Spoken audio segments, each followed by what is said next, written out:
everybody, and welcome to the Alliance of Independent Authors Advanced Self-Publishing Salon. That's what we are doing today. I'm Joanna Penn, here with Orna Ross. Hi, Orna. Hi, Joanna. Yes, advanced. That is the key word. No, the rest of it matters, just so long as people realise this is not for beginners, and definitely not today, I think. No, absolutely. Today we are covering the subscription model for publishing and what that means for indie authors in particular.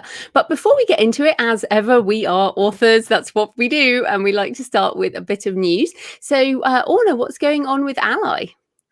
I suppose the big sort of newsy bit is around London Book Fair that there won't be an author HQ at London Book Fair this year, and so there won't be an Ally presence. So we just kind of confirmed that now.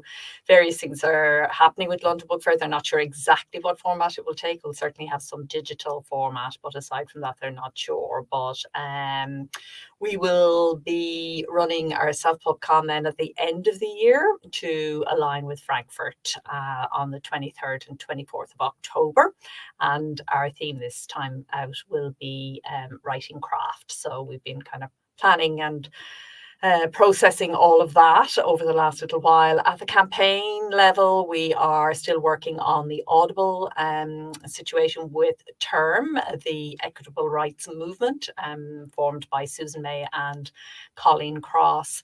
And those of you who publish audiobooks will have had your information from ACX about your dashboard, and essentially, we are still sort of confused. It hasn't fully answered our questions. In fact, it's created a bit more confusion. We have put some queries into Audible, but in the meantime, we're kind of recommending that people recognise the fact that accepting the changes that have been made is to accept that authors should be liable for returns. And our line is very much that these returns, which Audible is now calling, ACX is now calling qualified returns, these are not what we call true returns, which are what we feel is the only returns that an author should be liable for if somebody hasn't read if somebody has read more than a quarter of the book, 25%, then it's not a true return. Anybody who's kind of gets fed up with the book and returns it because they don't like it, absolutely fine to take the payment there. But if it is Audible's easy return and exchange scheme, then authors really shouldn't have to pay for that at all. So yeah, things go on there, and we have a petition running and a newsletter if you want to sign up for that. And yeah, what else is happening? Yes, well, we have a whole new publishing process and team coming in to work on our short guides, which will be available to members in the dashboard. We're just finding that people want more and more, rather than big comprehensive guides, small guides to particular issues around where they're at the moment, kind of thing. So we cover these to some extent on our blog, selfpublishingadvice.org, but people want a little bit more in-depth stuff. So we're doing these kind of 10,000 word short booklets on specific items, and hoping to release one of those a month going forward, and just getting a team of people together who can help us to do that. So go as usual. Yeah, well, I mean, and it just goes to show, I've been seeing quite a bit of stuff in the group, and people saying, oh, there's so much to do when you're, an indie author, and that's not the writing. And that is true. That is true. We can't deny that. But what we have now is, we have Ally and we have community where we help each other, and there is a way to do it. Whereas I feel like before there wasn't so much a way. So as I think you're exactly right, having these little guides to things. And also I would say to people, if you're feeling overwhelmed, then just take one bit at a time. You do not need to master everything all at once, even before you've written the first draft of your book. I mean, this is the advanced show, but I'm saying this to myself because I'm really tired, because I've been in that finishing energy mode. my How to Make a Living with Your Writing, the 3rd edition, which was basically completely rewritten, almost completely rewritten, like 90% rewritten, updated version, 3rd edition. And you think logically, you think, oh, an updated edition will be not much work, and it was huge amounts of work. And then obviously I narrated the audiobook, and I do large print, paperback, hardback, ebooks on all the, and I'm wide and all of these things, and it's like, goodness me. So, and then I also did the German edition of Your Author Business Plan. So all of that finishing energy, which is, it's not the creating stuff, it's all the publishing and the launching and putting it out into the world. And to be honest, I had some moments of, I don't enjoy this bit. I'm not enjoying this right now. I think the weather's been mad and all this. But I was like, okay, once I'm over this hump and once they're out there in the world, then I can just ignore them again, because that's basically most of my marketing is, the podcast and ongoing stuff. So another bit of encouragement, I guess, to people is with the business models we generally recommend, it's a longer term thing. So once it's out, you can relax and get the circle turns again. And I'm now back into the creative mode, the research, the first draft, and that's pretty exciting. So on that, I wanted to also to challenge people, because we've all had the pandemic, we're still in the pandemic, and I've been thinking a lot again about what is the book you would be upset about if you died without writing it. And I keep coming back to that. I also had a birthday this month, and it was like, okay, so I'm now writing that book, the book I've avoided pretty much for at least 15 years, which I'm calling the shadow book. And if you listen to my podcast, you will have heard about it. But so I'm back into creation mode. I'm scared of this book, which means it must be a good one to write. But I wanted to just remind people of this circle of creation we go through, and the different forms of energy we have. So Orna, where are you with your circle of energy? My circle of energy realized that I needed more assistance. So as part of, Ally and Orna Ross are very linked in terms of publishing processes and writing processes. So yeah, I've really spent the last couple of weeks now building out a whole new kind of writing and publishing process and team. Because I realized if I don't get assistance with the nonfiction, the fiction, and you're talking about, the stuff you'll be upset if you haven't published it. Well, some of those books for me have been hanging around for a long time and not getting to them because nonfiction always seems to dominate. So and that I really feel for the first time that I'm kind of across everything in a way. And just to speak to your point about overwhelm, I think it is inevitable to feel overwhelmed periodically. And it usually means that you're going through a growth spurt and it does settle down. And I think, what you said there is the thing that we really need to keep in mind. You can only ever do one thing at a time. You literally only can in any given moment, and to try and keep the mind as focused as possible on what that one thing is, and eventually the overwhelm does clear. So that the hardest thing sometimes is just to keep going, but that is the thing. The thing we need most is that resilience and that ability to keep on coming back. So yeah. I'm also doing a big experiment with my creative self-publishing. So the ebook will go out as normal, though I am giving it a bit more launch juice than usual. But I'm trying to license the print just in different territories, just really to go through the process and see what's possible for an ordinary kind of book rather than a kind of a standout, fiction book or whatever. An ordinary nonfiction book is possible in this climate, in this day and age. Are people interested? So I'm working with an agent on that project, and then the audiobook, and seeing also the release of each format. Normally I put things out together. Whatever I have ready goes out there. I've been very patient with this one, kind of holding back. And the ebook will go out separately to the print, to the audio, and seeing each of these as a publicity kind of opportunity, and just doing it in a different way, just for the sake of experiment to see. So good.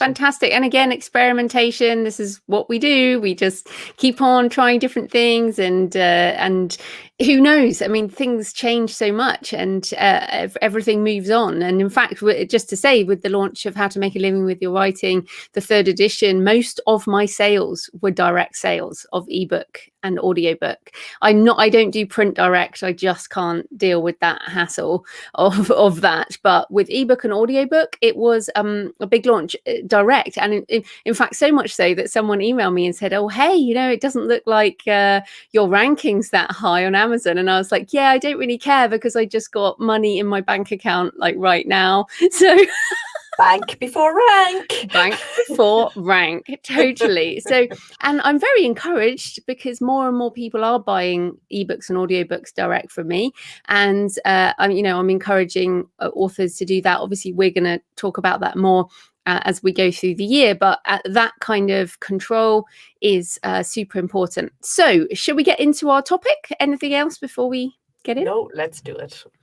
Okay, so today we're talking about subscription models and the impact on authors. And the reason we wanted to talk about this is because we see a lot of negativity in various groups and discussions, not just amongst authors, but also in the publishing industry as a wider whole, a traditional publishing industry, like, oh no, the apocalypse, the streaming apocalypse. And a lot of this comes from the music industry. But as we're going to talk about, things are changing, but that doesn't mean it's all bad. So let's start with a sort of a definition.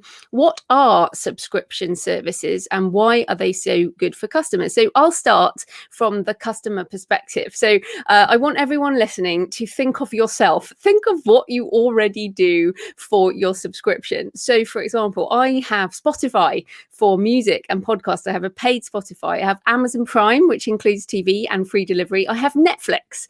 I have Apple Plus TV for all mankind, which is an amazing show. I also have Apple Plus Fitness, which syncs with my Apple Watch, which I absolutely love. I also have recently got Kindle Unlimited for the first time ever, because so many books, traditional publishing and indie, are now on that, although I still buy a lot of ebooks. I'm also Audible, which is slightly different because it's a credit model as opposed to unlimited. But those were just my entertainment options, let alone the things I pay for through my business for being an author. But the whole point is, we have to think customer first. Why do customers love this? You pay an amount of money and you get unlimited stuff that makes your life easier and happier. So my challenge to everyone before you is to really think, how has your own behavior changed as a customer with subscription models? What do you pay for monthly that you have as a service, so access over ownership? So Orna, what about you? You go into some more detail. Yeah, I do a lot of the similar ones that you do, and I mean, I can call them out, but I including, as well as some of the stuff you talked about, Prime. I'm on Apple Music still, Netflix. I do Inside Timer, and then there's all the business stuff. I mean, so much of what I buy as an author publisher is done on a subscription model. And then I find myself signing up for more email newsletters. That's a new kind of subscription model that I'm in. I support various people on Patreon. And then I also have those old newspapers and magazines that pop in through my letterbox. Also subscriptions, that was the old way to do it. So lots there. But I think what when it comes to subscription models, and in terms of thinking of ourselves and setting them up, I think there are three kinds of options that are available to us, and all the subscriptions that we buy fall into one of these three. So you've got the pure subscription model, which is your revenue is fixed, you pay a monthly or an annual payment and it goes through. You've got a consumption model where the revenue is variable. So that an example would be on Patreon. You can sign up per month to support a creator, or you can sign up for the per creation model, where you only pay when they actually make something and put it out. And then the other model is the hybrid. There's always the hybrid model, isn't there, where they bring the two together and you've got some kind of combination of fixed and variable. I'm a huge subscription fan. I like it as a consumer. I also really like it as an author, and I'm moving more and more towards that. So, I mean, in a way, Ally is a kind of subscription. People pay an annual fee, and in return for that, they get all sorts of benefits and downloads and services and so on. And I've always liked the membership model, and I'm moving more and more towards, using my Patreon more for my regular followers and, the true fans thing that we were talking about in a couple of shows back.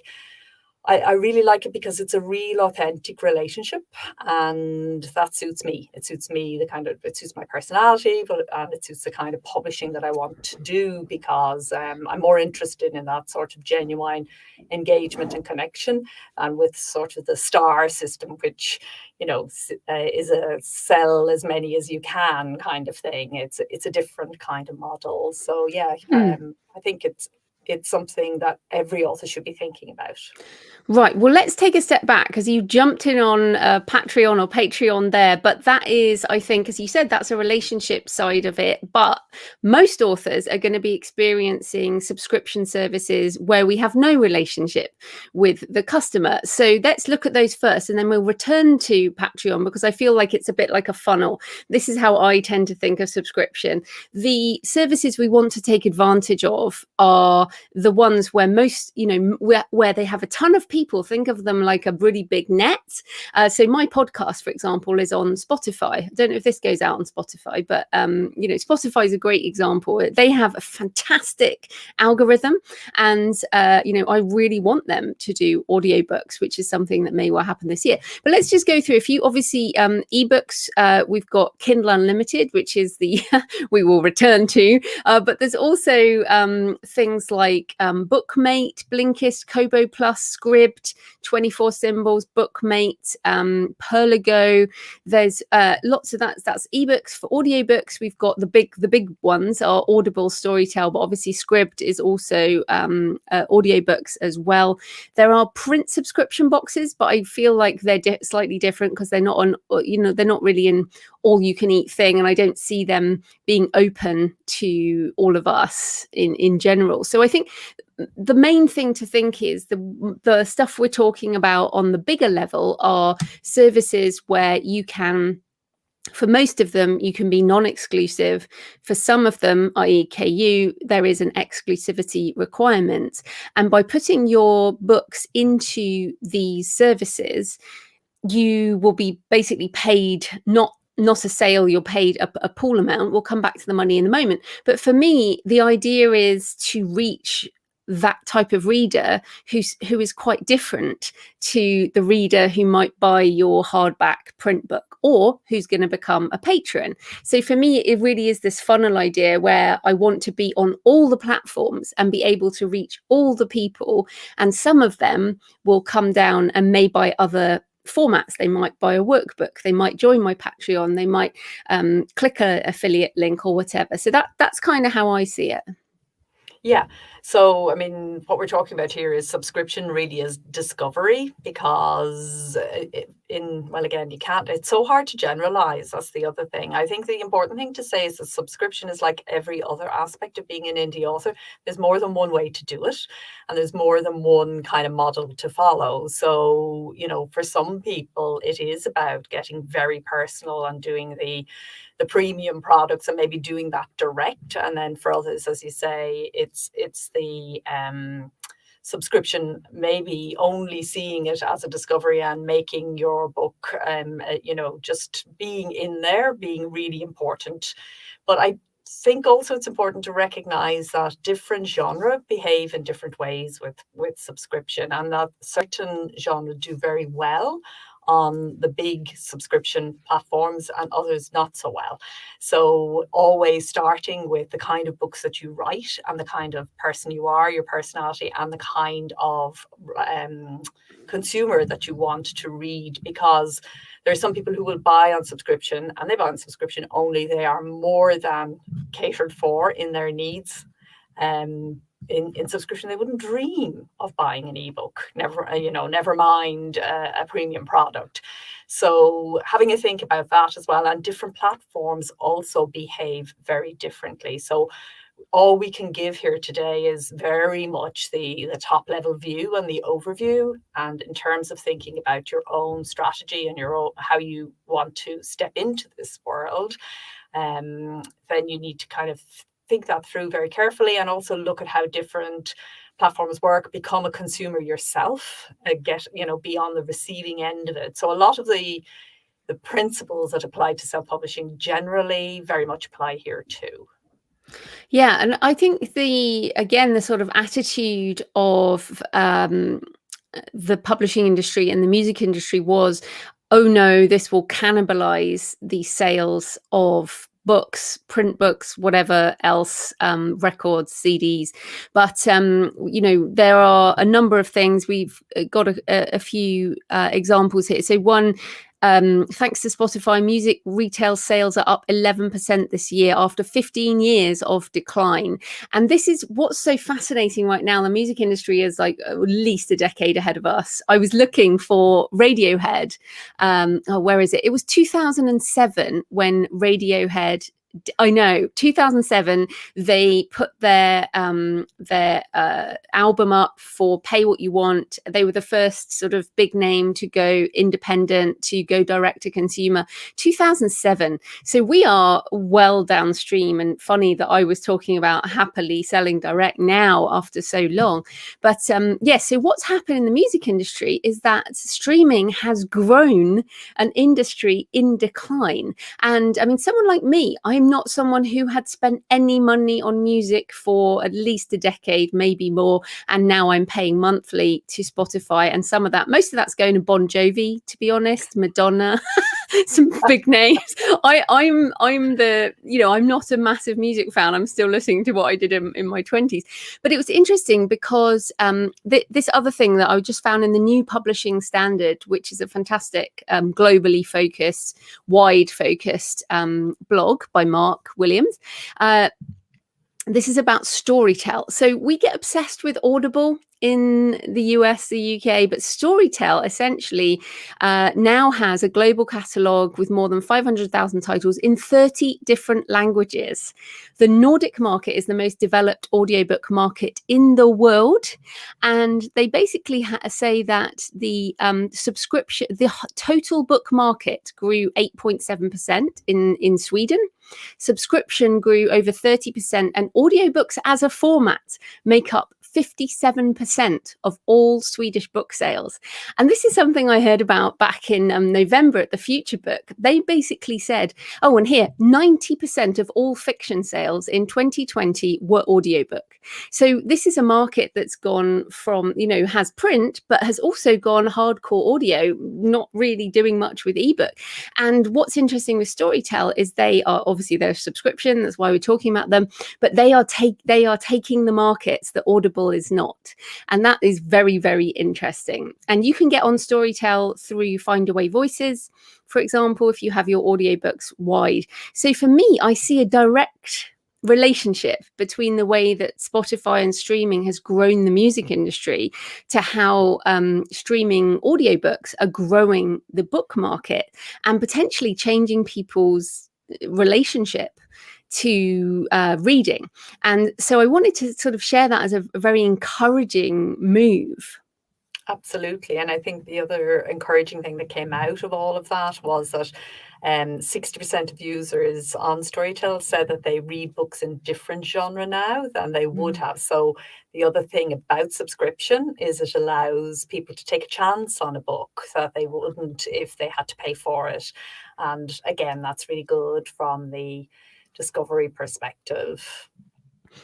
Yeah, absolutely. And then I did just want to mention, I haven't quite finished the book I was trying to finish before this evening. It's called Tarzan Economics by Will Page, which just came out this week. And he's Spotify's CFO or something, but which is about pivoting through disruption. And the metaphor with the Tarzan is, to swing from liana to liana, you have to kind of have them both in your hands at one point, but then you really have to let go of the old one in order to swing onwards. And that's really what he's talking about with how the music industry fought for a decade to stop this happening, to fight piracy. And in the end, it was the pirates that they actually employed to build Spotify. Really fascinating stuff. So Okay, so that's why we think, I guess, subscription, that's what subscription is and why we think it's great.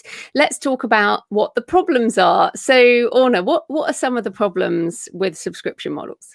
Yeah, so I think the publishing industry has very much mirrored the mainstream music industry, with the concern that, you know, if people can get stuff and unlimited stuff on subscription, then why would they buy a book? And so um, you know, that ebook sales and print indeed and audiobook too would be cannibalized by subscription models.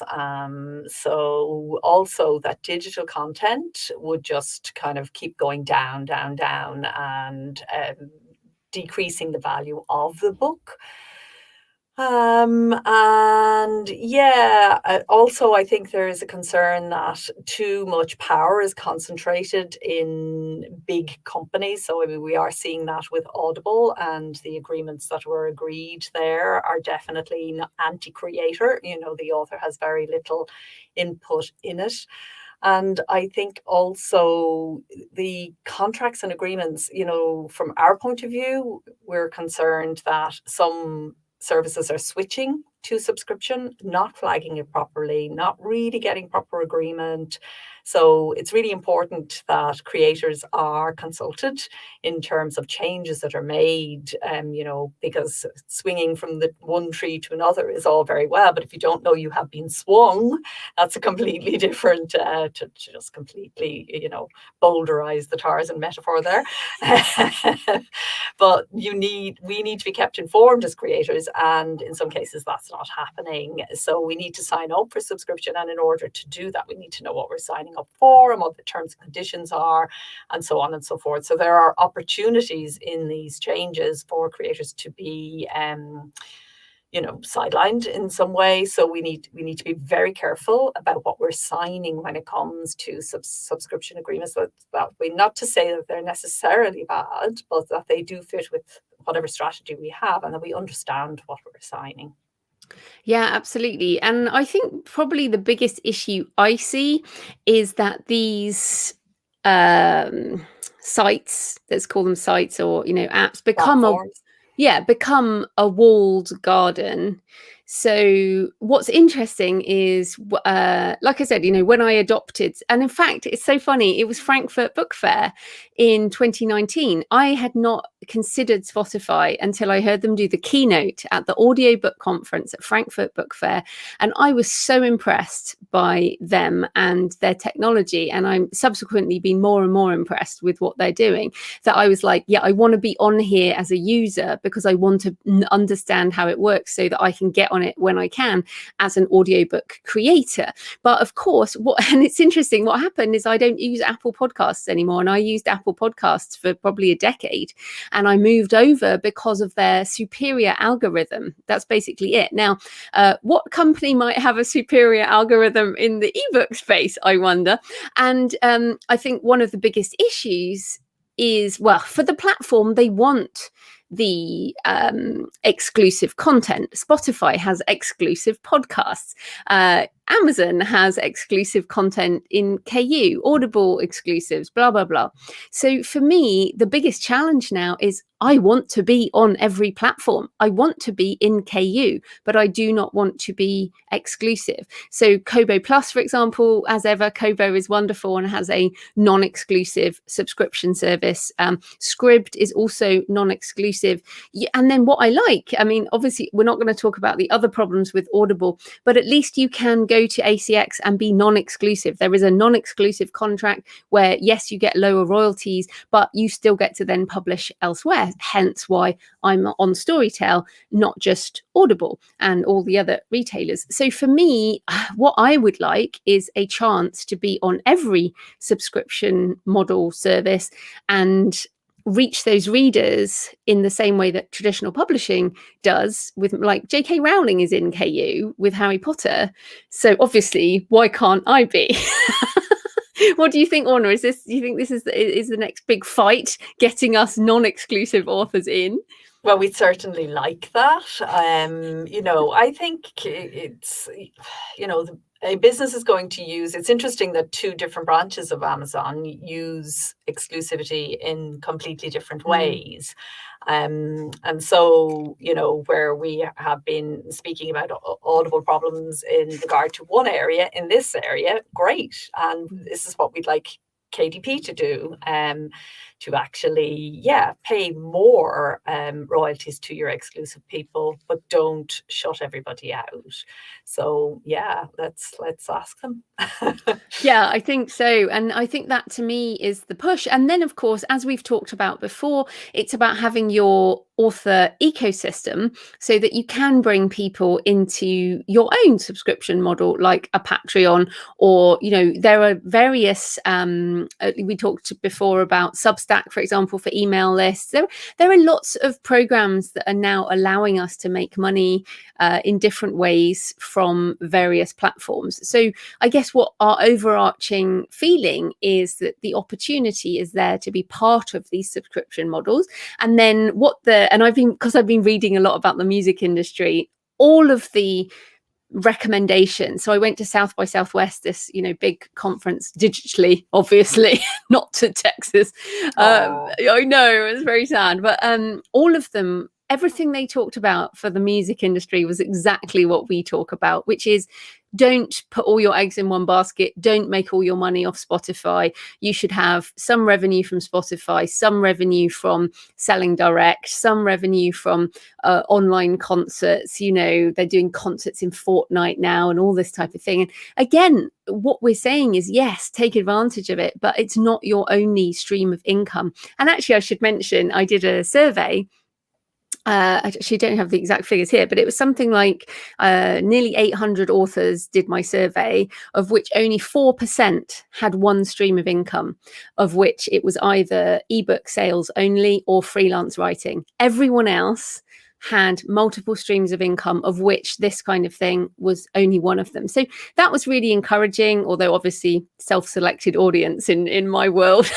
But I think that's the main thing. Like, as ever, don't have all of your eggs in one basket. And how can you branch out and use these services, but not entirely all your income?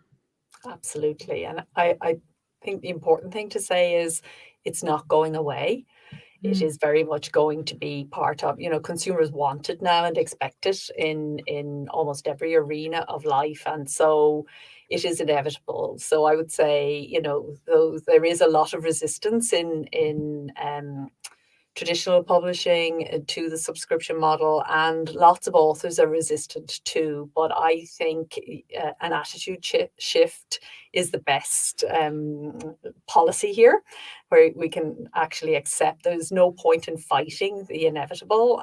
It makes much more sense to harness your energy and work up your own strategy where you can take advantage of what's happening and where the readers are going and what they want. And penalizing customers for their choices is never a good plan for a business. So, and actually, on that, it's a really interesting thing because, of course, this returns thing has got everyone's mind going. But I saw somewhere some reader, the question I think it was on Twitter, was like, "What do you do when you finish a book?" And someone had said, "I return it and get a new one." And the reaction, all these authors piled on to this person, but then there was a realization that probably she was reading in KU, and that is what you do in KU. You return the book and you get a new one. It's a library. Yeah. Yes, exactly. And that's so what we have to adjust our minds. But it was so interesting because people got completely the wrong end of the stick. Maybe it's because of everything that's been talked about with Audible when people are doing that. But even then, if people are doing that, they're allowing that. We should not be penalizing the reader. And you see angry authors over the internet telling readers off for the behavior that the platforms allow them and in fact encourage them to do. Yeah, so we must have the relationship with the author, with the reader. Don't make people feel bad for whatever choice they have. in what they do. So I think that's important too, this sort of let the reader read however they want to read, and try and encourage some of them onto your email list, into your other streams of income. I guess we have to just bite your tongue. Absolutely. And you know, I think authors underestimate sometimes the role that they can play in educating the reader. And because readers don't understand how things work, they just see the outside, you know, of whatever is coming towards them. There is a real opportunity each time to explain to readers how much better we do if they buy directly from us on our websites, for example. They don't necessarily know that. Or with the Audible thing, when a lot of readers, when it's explained to them properly and with care and with understanding of their position, that, hey, you know, when you return a book, the money is taken back from me. Oh, I didn't know. I had no idea. What should I do? You know, and it's a proper conversation, not to let author anger get in the way of ultimately what we're always, the reader is king, queen, princess, and prince. We're always trying to please them. That's what we are actually, that's actually our job, is to serve our reader. So to take that approach, I think it's always better for everybody. Yeah, and for me, like, attraction marketing is the basis of what we do in order to make more revenue. If you're useful and helpful and you are, you know, generous, it does work. I mean, I know it's hard for people to believe, but I know this works. I've been doing this for a long time now, and it does work. And so I hope that helps in terms of the attitude. Some people have sort of asked about, well, how do you market specifically to these platforms? Well, the main thing is to just be, you know, this is a podcast that goes out everywhere. Whoever's listening, they could choose to read one of our books on Scribd, for example, or they could choose to go to, you know, Storytel or whatever. So by doing any kind of wide marketing, you're going to reach readers wherever they are. And I think this is the more what's happening more and more and more. I've got Google Play Books on my podcast this week, and the more you hear about this stuff, the more you realize that people don't read in exactly the same way, by genre, by country, by language, by territory, by preference. And so being everywhere and just putting your stuff in the world and linking to everything. So, for example, books2read.com, which is run by Draft2Digital. You don't have to publish through Draft2Digital to use it. Books2Read gives you one link that will link to like tons of different places where people can get your book. You can also link to those on your website. So I've started linking direct to Scribd, for example, because I've noticed that that's having a bit of an uptick. So yeah, just be aware that readers might just choose to read in whichever way they want. And the other thing that I noticed is that the latest studies on 2020 book sales were that 67% of book sales revenue in 2020 was the backlist. So older books that are now being reread, rediscovered, or just discovered for the first time because the metadata is better. That's very similar to a lot of the music industry stuff. I mean, we've seen the big deals, Bob Dylan, people selling their backlist because that backlist is making a ton of money.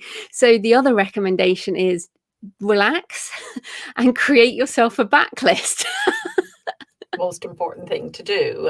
Yeah, absolutely. Whether you're selling subscription, direct, on a platform, no matter what you're doing, yeah, keep on writing. That's the most important thing. It is. Anything else, Orna, or should we announce our next month's show? I think that's about it on subscription. If people have questions, as ever, they can just drop us a line, info@allianceindependentauthors.org, and we can answer your specific questions if you have any. Fantastic. So next month. Yes, so next month we're returning, as the cycle turns once more, we're turning back to the craft side. We're going to talk about researching your book for fiction and non-fiction. Both of us do a lot of research. We'll be talking about how to do research for different types of books, in person, online, various other ways. How much research do you need? Will you analysis by paralysis, or when to stop? And how to attribute your research in your books. All of these are critical to creating our books. So yeah, anything else, Orna, before we say goodbye? No, that's it for this month. Yeah, so happy writing, everybody, and happy publishing. Bye. Bye bye.